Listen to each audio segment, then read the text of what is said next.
घाटशिला उपचुनाव के लिए चुनाव प्रचार के दौरान एक अहम मोड़ तब आया जब सूरजमणि सोरेन मंच पर चढ़ते ही फफक फफक कर रो पड़ी। सूरजमणि सोरेन माने कि पूर्व मंत्री स्वर्गीय रामदास सोरेन की पत्नी और घाटशिला उपचुनाव के लिए जेएमएम प्रत्याशी सोमेश सोरेन की मां। ये नजारा था घाटशिला के मैदान में चुनावी सभा के दौरान का। बीते 4 नवंबर को घाटशिला में झामुमो की ओर से विशाल चुनावी सभा का आयोजन किया गया था, जहां मुख्यमंत्री हेमंत सोरेन की पत्नी सह गांडे विधायक कल्पना सोरेन ने शिरकत की।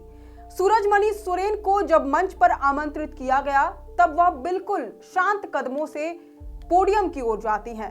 जोहार शब्द से वहां मौजूद लोगों का अभिवादन करते उनके हाथ खुले भी नहीं थे कि वह फूट फूट कर रो पड़ती हैं।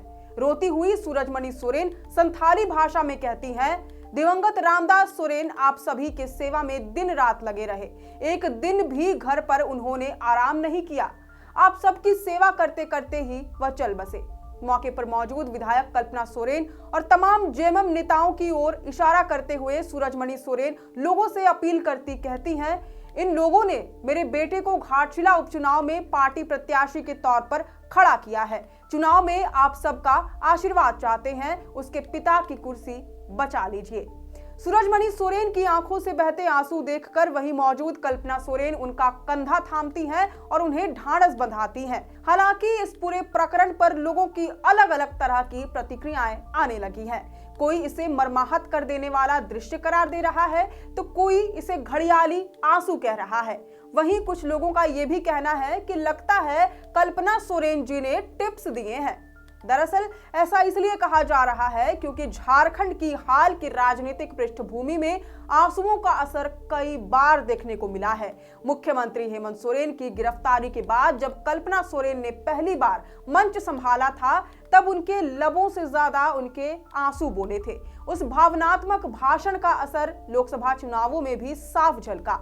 झामुमो और कांग्रेस ने सभी एसटी रिजर्व सीटों पर जीत दर्ज की। इसके बाद इसका असर विधानसभा चुनाव में भी देखने को मिला, जहां झामुमो कांग्रेस की साझी सरकार बनी। उससे पहले डुमरी उपचुनाव में भी यही कहानी दोहराई गई थी। शिक्षा मंत्री रहे जगन्नाथ महतो के निधन के बाद जब उनकी पत्नी बेबी देवी मैदान में उतरी तो उन्होंने भी मंच से आंसू बहाकर जनता से सहानुभूति की अपील की थी। दिलचस्प बात यह है कि उनकी प्रतिद्वंदी यशोदा देवी ने भी आंसू बहाए और उस चुनाव में दोनों पक्षों की भावनाएं ही चर्चा का केंद्र बनी रही। राजनीतिक विश्लेषकों का मानना है कि चुनावी मौसम में नेताओं की पत्नियों के आंसू सहानुभूति वोट जुटाने का सबसे असरदार हथियार बन चुके हैं। जनता इन पलों में भावनाओं के जाल में फंस जाती है और असली मुद्दे यानी कि रोजगार, सड़क, स्वास्थ्य, शिक्षा पिछले पन्ने पर चले जाते हैं। एक तरफ भावनाओं का तूफान होता है, दूसरी तरफ जनता की समस्याएं और विकास के वादे धीरे धीरे गायब हो जाते हैं। घाटशिला की चुनावी राजनीति में भी अब वही कहानी दोहराई जा रही है। एक मां का गम बेशक सच्चा है, पति का साथ छिन जाने का दर्द किसी भी उम्र में असहनीय होता है, लेकिन जब यही दर्द मंचों पर राजनीतिक संदेश बन जाता है तब सवाल उठना स्वाभाविक है। घाटशिला विधानसभा की सच्चाई, उसकी असल तस्वीर लोकतंत्र 19 लगातार दिखाने की कोशिश कर रहा है। आपने देखा होगा कि घाटशिला का क्षेत्र, वहां की जनजातियां अब भी कितनी ज्यादा पिछड़ी हुई हैं। आदिम जनजाति सबर समुदाय के लोग आज भी कितनी बदहाली में अपनी जिंदगी गुजार रहे हैं। बच्चे कितने ज्यादा कुपोषित हैं। आज भी घाटशिला की जनता बिल्कुल बेसिक जरूरतों के लिए तरस रही है। रोटी, कपड़ा, मकान, सब चीजों से वंचित है यहाँ के आदिवासी बहुल इलाके के लोग। मगर मुद्दा फिर भी नेताओं की पत्नियों के आंसू ही बनकर रह जाते हैं। ऐसे में यह कहना गलत नहीं होगा कि झारखंड की राजनीति में भावनाओं की बाढ़ हर चुनाव में लौट आती है। किसी की गिरफ्तारी, किसी की मृत्यु, किसी की विधवा का दर्द, हर बार आंसुओं का यह सिलसिला वोटों में तब्दील होता दिखाई देता है। लेकिन जनता के लिए यह सोचने का समय है कि क्या वह इन आंसुओं में बहकर अपने ही मुद्दों को भुला देगी या फिर इस बार भावनाओं से आगे बढ़कर अपनी मूलभूत सुविधाओं के वादा खिलाफी को लेकर सवाल दागेगी।